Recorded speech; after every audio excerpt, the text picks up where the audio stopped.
नमस्ते, मैं हूँ संजय दीक्षित और आप देख रहे हैं दी जयपुर डायलॉग्स।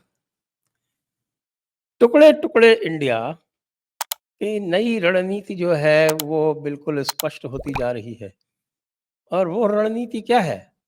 वो रणनीति है गालीबाजी की रणनीति। जी हाँ, मैं उस गाली की बात नहीं कर रहा हूँ जो विवाह समारोह में गाई जाती हैं, वो तो बड़ी आनंददायक होती हैं, बड़ी मधुर होती हैं गालियाँ जो गाई जाती हैं, गाने वाली गालियाँ होती हैं। लेकिन ये जो गाली है, ये बड़ी कड़वी गालियाँ हैं और ये कहाँ से आरंभ होती हैं? ये आप देखते होंगे यदि आप कांग्रेस का या आम आदमी पार्टी का इनका हैंडल यदि आप ट्विटर पर फॉलो करते हैं, ट्विटर यानी आज का एक्स, यदि आप उसके ऊपर फॉलो करते हैं तो आप देखते होंगे कि किस तरह से जम के गालियाँ दी जाती हैं। बीजेपी को, मोदी को और कोई छोटा-मोटा मिल गया पिस्सू, उसको रगड़ने के लिए जम के बिल्कुल। बल्कि आप तो ये देखिए कि उनकी जो चीफ स्पोक्समैन है देवी जी, 6% वाली, हाँ जी, उनके 6% वोट आए थे लोकसभा चुनाव में। तो वो जो 6% वाली देवी जी हैं, उनको तो कहते ही गाली वाली आंटी हैं। अच्छा, अब अगर वहाँ तक ना रहा जाए, तो देखें भाई, अब जो हमारा लेटेस्ट जो गालीबाज़ आया है, जो उनका चीफ़ स्पोक्समैन है, वो जो देवी जी हैं, वो तो उनके जो मीडिया सेल की इंचार्ज हैं, चीफ़ मीडिया हैंडलर हैं। लेकिन जो उनके चीफ़ स्पोक्समैन हैं, यानी रणदीप सिंह सुरजेवाला, उन्होंने तो आज पूरा का पूरा जो है, वो पिटारा खोल दिया और जितनी भी जिसको हम कहते हैं सोफ़िस्टिकेटेड गालियाँ दे सकते थे, वो दे दिए। कि भई बीजेपी को वोट देने वाले राक्षस हैं।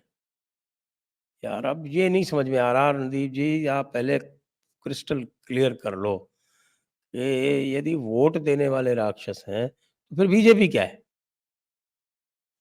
पहले तो आप बीजेपी को ही कुछ बुरा-भला कहते थे ना और आपके जो बड़े साहब हैं, उनकी तो ख़ैर बात ही क्या।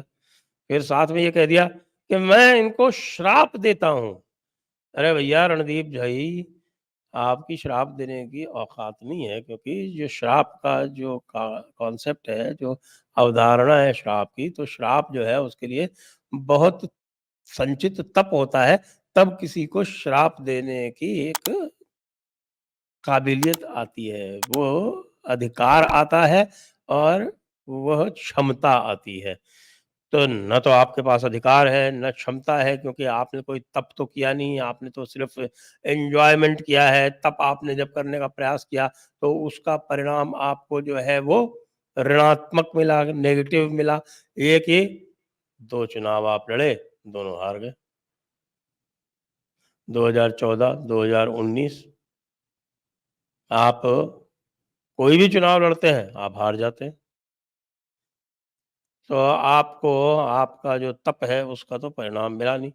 अब आप सोच रहे हैं कि उसका परिणाम नहीं मिला तो आपको संभवतः आपके पास ये शक्ति आ गई कि आप श्राप दे सकते हैं। भई आपके श्राप से क्या होता है? वो पुरानी एक कहावत है ना कि डैश डैश डैश कोसे डांगर नाई मरत। हैं? कि किसी के कोसने से जानवर नहीं मर जाते, कोसने से ही मर जाते तो फिर क्या बात थी? हम तो अपने दुश्मनों को कोसते ही रहते हैं। उनको गालियाँ देते ही रहते हैं, उससे क्या होता है? ये ना तो आपका अधिकार है, ना आपकी क्षमता है, ना आपको उसके ऊपर कोई किसी प्रकार का कोई तपश्चर्या है जिससे इसकी बात को कोई गंभीरता से लिया जाए। लेकिन बात ये है कि ये जो संस्कार हैं, ये कहाँ से आए? ये देखने वाली बात है और ये संस्कार कहाँ से आए हैं, उसकी एक बहुत अच्छी हमको झलकी मिली थी। वो थी लोकसभा में अविश्वास प्रस्ताव के बीच में। अविश्वास प्रस्ताव में राहुल गांधी जो बोले, तो भाई उन्होंने तो भारत माता की ही हत्या कर दी। यानी और किसी को तो छोड़ो आप, कि सीधे भारत माता की ही हत्या पर उतर आए।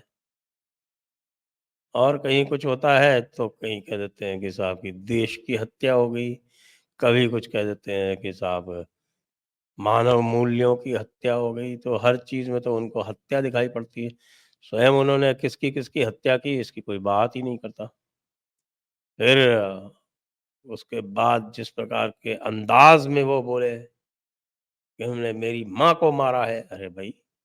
माँ तो तुम्हारे बगल में बैठी तुम्हारे, और तुम्हारी माँ जो है वो इटालियन है।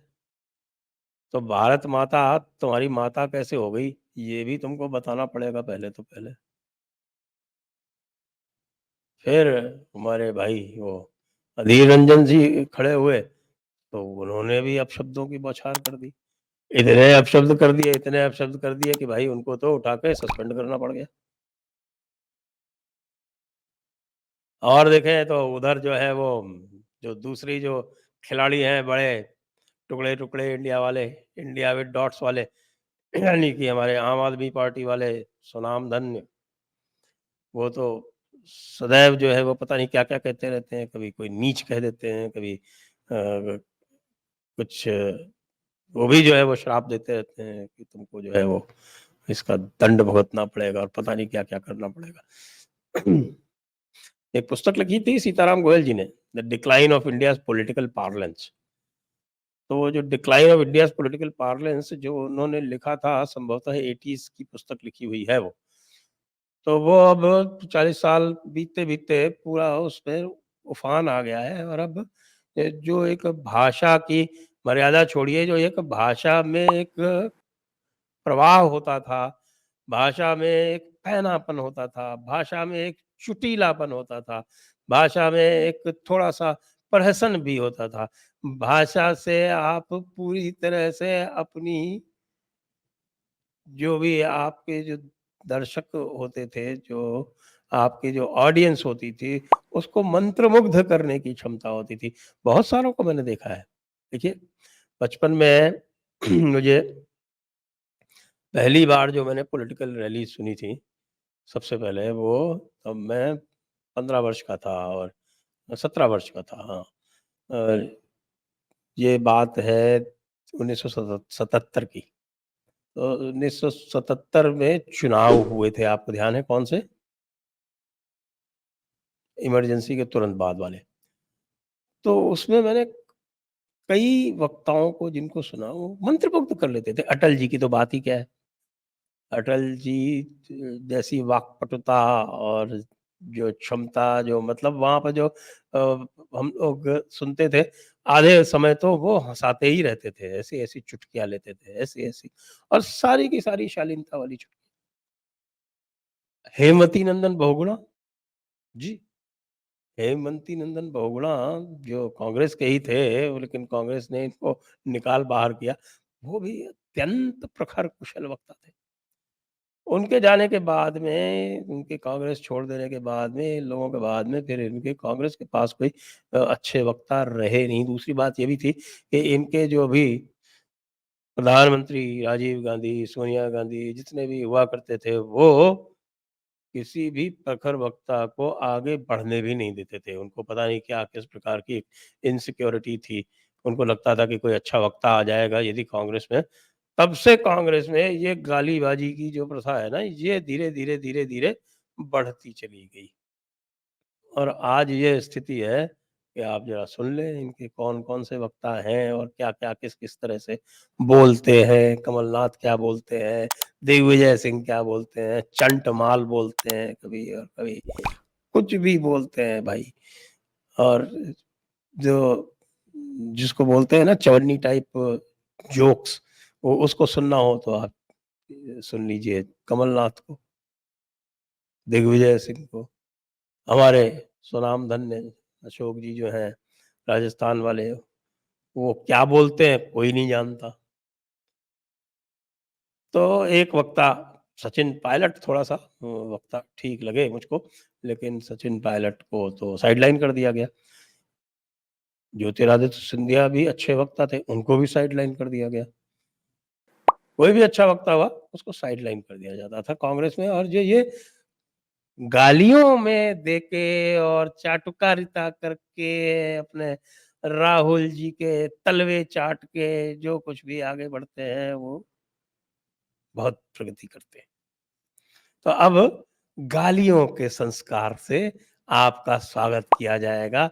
आगे-आगे देखते रहिए, जो अब 2024 की जो कैंपेन होगी इस टुकड़े-टुकड़े इंडिया की ओर से, उस टुकड़े-टुकड़े इंडिया में इसी प्रकार के आपको गालीबाज और गालीबाजी वाले लोग जो है एक्सपर्ट, वही आपको आगे आते दिखेंगे। क्योंकि गाली देने से ही भाई प्रसन्न होता है। हाँ, राहुल भाई उसी से प्रसन्न होता है, तो फिर क्या किया जाए? ये देखता है वो हर वक़्त प्रधानमंत्री को गाली ही तो देता है। उसको किसी ने समझा दिया है कि प्रधानमंत्री की यदि इमेज नहीं डाउन करोगे, तो तुम नहीं जीत सकते। और उसने इमेज डाउन करने का एक ही मंत्र सीखा है, कि गाली दो। तुमसे ना हो पाएगा भाई। तुम टुकड़े-टुकड़े इंडिया वालों से ना हो पाएगा। आपकी जो धुनाई की अमित शाह ने, आपकी जो धुलाई की लोकसभा में प्रधानमंत्री मोदी ने, उसका कोई जवाब नहीं है। एक भी गाली दी क्या? एक भी अभद्र शब्द का उपयोग किया क्या? लेकिन नहीं, आप लोग नहीं सीखेंगे। ठीक है, देते जाओ गालियाँ, जनता जो है वो आगे बताएगी क्या होगा।